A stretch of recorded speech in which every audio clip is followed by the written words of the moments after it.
Hey, what's up, guys? Thursday's practice just came to an end. You're watching another episode of The Dot presented by Matt Powers Auto Group. Yeah, a lot of stuff newsworthy today. Rizzy had a lot of updates on the injury front. We'll run through a couple of those here just to kind of get it started. He said that Alvin Kamara's injury is a more serious than initially believed, which coincides with what we've been saying on NOF. He said that he probably will not play Monday night. My understanding of the situation is that, you know, it is a real injury, but he hasn't given up yet on coming back this season. I think the door is still open for him to return, but I think the odds are long. But he's definitely going to try to do everything he can to get back. And if you guys have followed our coverage, watched our videos, read our stories, we kind of took you inside that process of what he goes through to prepare his body and to recover every week.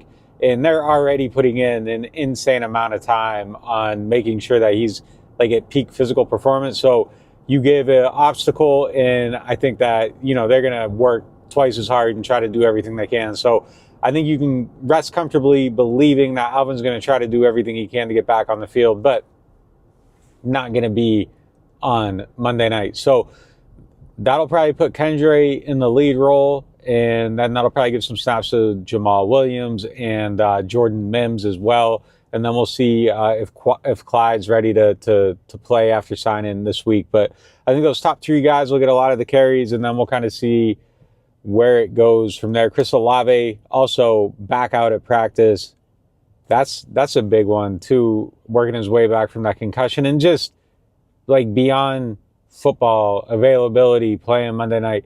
Like, just knowing he's all right, I think that's important. So to see him out there was good. He looked happy. He's going to try to get his way back. My understanding of that one is he's just going to kind of go out there, see how it goes, you know, get a feel for the game, move around a little bit, get a feel for things, and, you know, just kind of see where it's at over the next couple of weeks. Not going to play on Monday. Another guy that I think I would kind of be surprised if he plays, but he is practicing, so the window is definitely open for that. And then Rizzy also talked about Derek Carr, and you know, he's still somebody that's kind of like day to day trying to do everything again to get out there and play. It's really about like the mobility in that hand. If he can take a snap, if he can, you know, hold the ball, you know, obviously the non-throwing hand, so it's less important. Just kind of having the mobility to like not have his hand like locked up, being able to move it and be able to do all that, then he'll be able to play. They can numb the hell out of that thing, get him ready to go out there and play. And they're definitely trying to figure that out right now to get him going. If he can't play, and again, I don't think he will. Right now, I would bet no, but his door's open for sure. But if he can't play, Spencer Rattler obviously is going to start. Rizzy announced that. So that's kind of where they're at with those things. It's kind of absolutely insane, man. You really think about it. They don't have anybody on the offense. They don't have any offensive players available. So Rattler's going to have to go out there and try to play with a bunch of backup guys and kind of just see how it goes. And, you know, that's a tough spot to definitely this is definitely a tough spot to be in. Doesn't have his two starting receivers, does not have his starting running back.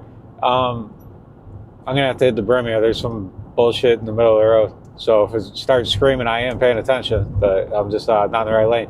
But yeah, man, he ain't got his two receivers, no Taysom, no Alvin. He's got the offensive line, though, and I think that helps. That's a big deal. Didn't have it the last time, had it last weekend, didn't have it the first three games.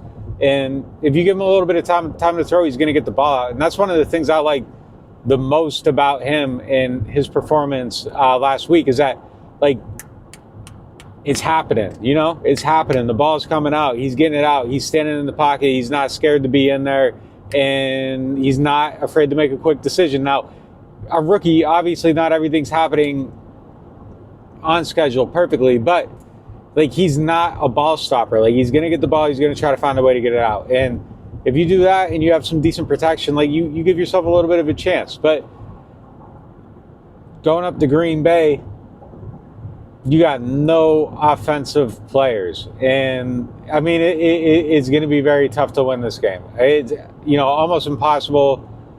Not impossible, almost impossible, but it's extremely difficult. And, I think everyone should just keep the circumstances in mind and evaluate it fairly within that. What are you expecting? What do you expect to see these guys doing, all that stuff? I think you definitely got to evaluate it through that prism. And, I think there's things we can learn about Spencer, and it's just really going to be with like the processing and everything. But you're just going to have to account for what isn't there somehow. And that might be hard to do, but last week I think we were able to do it, and obviously when there's success, it's easier to kind of grade on that curve a little bit. But if there's adversity, I think we also have to find a way to figure that out. So, gonna be a tough game.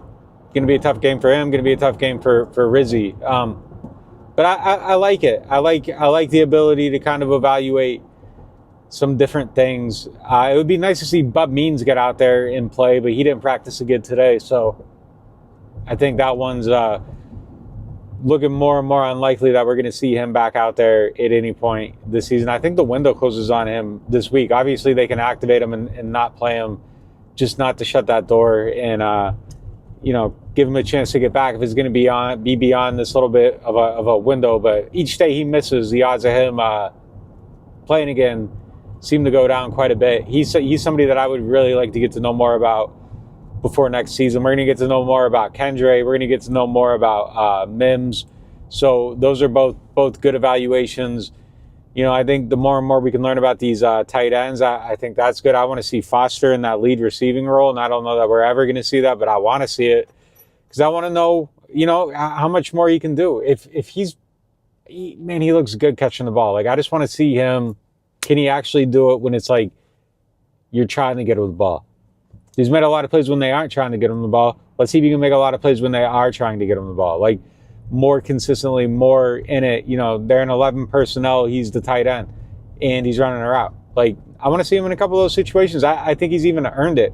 I think he deserves it. So it'd be good to see some of that. But that's pretty much the wrap on today. It's kind of become a weird team to cover a little bit because you look around the locker room and it's kind of just like a lot of dudes that are, getting opportunities, but not the headliners. Like, there's not a lot of headliners left. They're all gone on offense. It's insane. Incredibly injured team, but we're going to see what Rizzy's made of. And if he can find a way to win a game here Monday night, that would go a really long way toward making that candidacy even stronger than it already is. But that process is going to start playing out. I know internally they've started to kind of look at it, and they have been looking at it, but I think, kind of putting together like that battle plan, I think that started to happen a little bit recently. So, that'll start playing out very quickly after the season. I think they're going to know where they want to look. So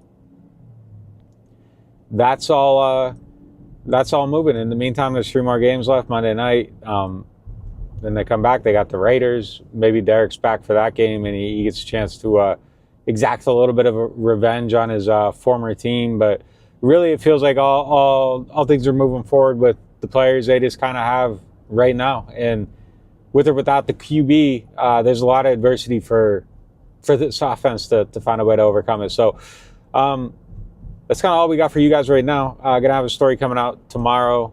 Be on the lookout for that. Mike's got a wrap up on some of the injury stuff. Be on the lookout for that.